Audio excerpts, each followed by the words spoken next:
Albert Einstein की death 18 अप्रैल 1955 की सुबह को प्रिंसटन हॉस्पिटल न्यू जर्सी में हुई थी।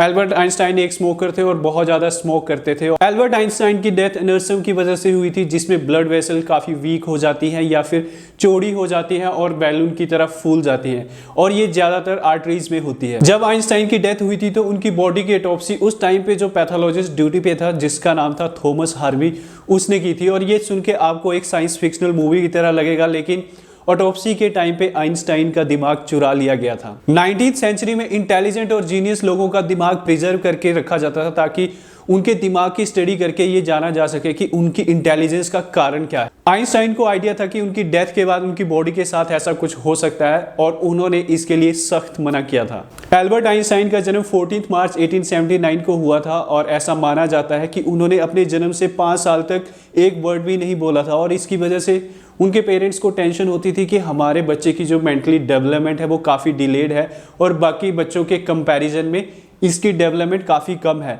लेकिन बाद में सारी दुनिया को पता चला कि एल्बर्ट आइंस्टाइन कितने इंटेलिजेंट थे। जब थॉमस हार्वी आइंस्टाइन की बॉडी की ऑटोप्सी कर रहा था तो वो चुपचाप से आइंस्टाइन का ब्रेन निकाल लेता है फर्दर स्टडी के लिए, और वो इस ब्रेन को चुपचाप से अपने घर ले जाता है, और ऐसा माना जाता है कि वो घर पे जाके आइंस्टाइन के ब्रेन के 240 छोटे छोटे पीसेस करता है, और इन पीसेस के हर एंगल से फोटो लेता है, और इन टुकड़ों को वो 2 जार में रख देता है सेल्यूडिन के साथ। सेल्यूडिन एक केमिकल सॉल्यूशन होता है जिसे कि मेडिकल फील्ड में यूज किया जाता है स्पेसिमेंस या सैंपल्स को रखने के लिए माइक्रोस्कोपिक एग्जामिनेशन से पहले। लेकिन कुछ दिनों में एल्बर्ट आइंस्टाइन के बेटे को इस चोरी के बारे में पता चल जाता है, और वो बहुत गुस्सा होता है, लेकिन हार्वी उसे मना लेता है और उससे परमिशन ले लेता है ब्रेन को रखने के लिए।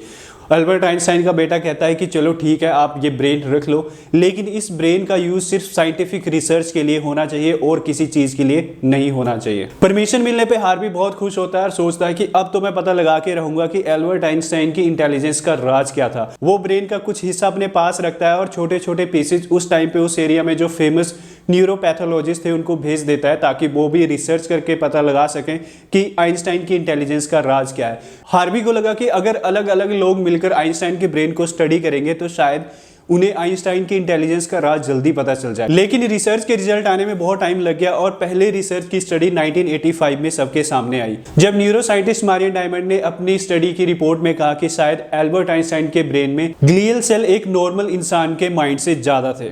ग्लियल सेल न्यूरॉन्स को होल्ड करके रखते हैं और न्यूरॉन्स तक न्यूट्रिशन और ऑक्सीजन पहुंचाते हैं, और इसके अलावा अगर कोई भी डेड न्यूरॉन होता है तो उसकी क्लीनअप का काम करते हैं। लेकिन रिसर्चर्स ने कहा कि हम मारियन की स्टडी को फुल एंड फाइनल नहीं मान सकते, क्योंकि एक जिंदा और एक डेड दिमाग में बहुत डिफरेंस होता है। एक जिंदा दिमाग में स्टडी करने के लिए बहुत कुछ होता है, लेकिन एक डेड दिमाग के अंदर बहुत लिमिटेड स्कोप होता है स्टडी के लिए। आइंस्टाइन का ब्रेन कहाँ है, किसके पास है, इसका पता 1978 तक किसी को भी नहीं था।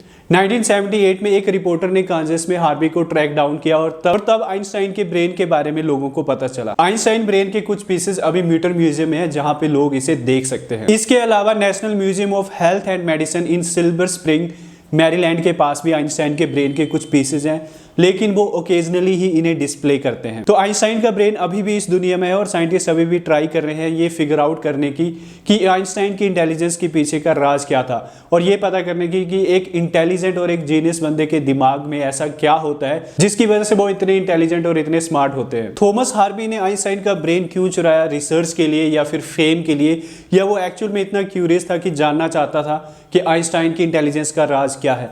इन रीजंस का किसी को भी एक्चुअल में पता नहीं है। लेकिन ब्रेन चुराने के बाद हार्वी के साथ कुछ अच्छा नहीं हुआ। सबसे पहले उसे अपने मेडिकल लाइसेंस से हाथ धोना पड़ता है, और उसके बाद उसकी बीवी उसे छोड़ के चली जाती है, और उसका डाइवोर्स भी हो जाता है। उसके बाद वो कभी एक जगह कभी दूसरी जगह ऐसे भटकता रहता है, और एंड में उसे एक प्लास्टिक फैक्ट्री में जाके जॉब करनी पड़ती है। कहा जाता है कि इस टाइम के दौरान हार्वी ने जिस जार के अंदर आइंस्टाइन के ब्रेन के पीसेस रखे थे वो एक बीयर बॉक्स के नीचे पड़ा हुआ था। 1.5 लाख से ज्यादा विजिटर हर साल म्यूटर म्यूजियम आते हैं, और इस म्यूजियम में और भी बहुत सारे ऐसे स्पेसिमेंस हैं जैसे कि सोप लेडी, लेकिन शायद ही कोई ऐसा स्पेसिमेन है जो कि आइंस्टाइन के ब्रेन जितना फेमस है। ये कुछ लाइन है जो काफी इंटरेस्टिंग है। Might have been worlds and worlds smarter than we will ever be, but at the end we all have a brain। हो सकता है जितने स्मार्ट हम हैं उससे बहुत ज्यादा स्मार्ट लोग रहे होंगे, लेकिन इन द एंड हम सभी के पास ब्रेन है। ऐसी ही अजीबोगरीब कहानी है एवन बायर की, जिनकी लाइफ एक मेडिसिन की वजह से पूरी तरह से बदल जाती है।